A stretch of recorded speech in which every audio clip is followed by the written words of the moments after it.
L'abbaye de la Clarté-Dieu a été fondée grâce au legs de Pierre Desroches, évêque de Winchester, qui souhaitait fonder une abbaye cistercienne en Touraine. Et il a légué une somme très importante à l'abbaye de Cîteaux pour cette fondation et l'abbaye est devenue la dernière et la 25e fille de Cîteaux. La vie monastique dure à peu près 500 ans jusqu'à la Révolution.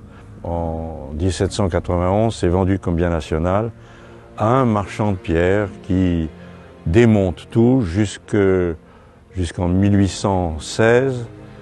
Et à ce moment-là arrive un nouveau propriétaire qui lui arrête le massacre et ça devient une ferme. En 2002, nous avons cherché un lieu pour habiter et installer nos ateliers. Nous avons visité plusieurs fermes jusqu'à la découverte de l'abbaye. Nous sommes tombés amoureux de ces vieilles pierres et de ces ruines qui étaient à l'époque envahies de ronces et de végétation. Nous avons attaqué cet endroit à la fourche, à la cisaille, à la tronçonneuse pour débarrasser de cette végétation outrancière, je dirais, et découvrir les pierres derrière et découvrir que c'était un magnifique joyau et qu'il fallait s'en occuper assez urgemment d'ailleurs, parce que beaucoup de choses continuaient de tomber.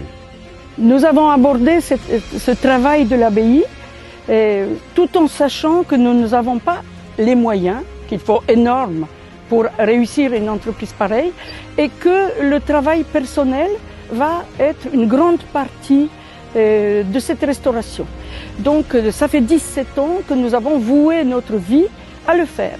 Et finalement, quand ça nous tient à cœur, et petit à petit on arrive. Évidemment pas aussi vite qu'on l'aimerait, mais on arrive à le faire. Dès le départ de notre arrivée, il fallait d'abord faire une maison.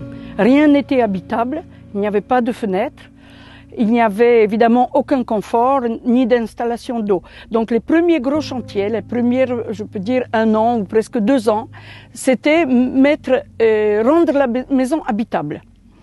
Et dès que ça s'était fait au minimum, tout n'est pas fait, il y a encore beaucoup de travaux à faire, et nous avons pensé qu'il fallait s'occuper de nos ateliers, puisque c'est ce qui nous fait vivre, c'est l'atelier de restauration de meubles, mais la grange avait besoin des travaux de toiture. En fait, il y avait des toitures à refaire complètement, et donc c'était les toitures des granges.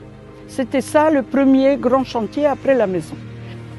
Alors, évidemment, dans les gros travaux, nous avons découvert dans le bâtiment des frères Convert, qui est lui entier, resté du XIIIe siècle, une charpente extraordinaire qui date de 1274-75 et qui était devenue dangereuse parce que une partie tombait, elle se penchait, les aisseliers partaient les uns derrière les autres.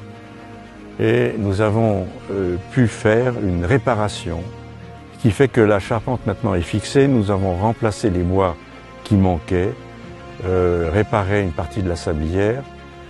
Mais le plus grand projet maintenant auquel nous voulons nous attaquer, c'est le projet qui consiste à reprendre complètement la salle basse qui est sous le réfectoire, donc l'aile sud du monastère, qui est une salle en voûte d'ogive, en voûte de palmier, qui est tout à fait étonnante, qui doit dater de 1260, et qui était une salle pour accueillir les hôtes de marque. Et voilà, ça c'est vraiment notre projet majeur à l'heure actuelle. Pour survivre, l'abbaye a besoin de commencer à vivre. Nous avons, dès le départ, fondé une association des Amis de la Clarté-Dieu qui anime un festival de musique classique depuis déjà 12 ans. Il y a une deuxième association qui est fondée, les Clartés Musicales, qui anime un festival de jazz et musique du monde. Et nous participons à tous les événements culturels, des expositions, des concerts, et évidemment des visites, puisque le site est ouvert à la visite. Et en plus, nous louons le site pour les événements familiaux, mais aussi d'entreprises.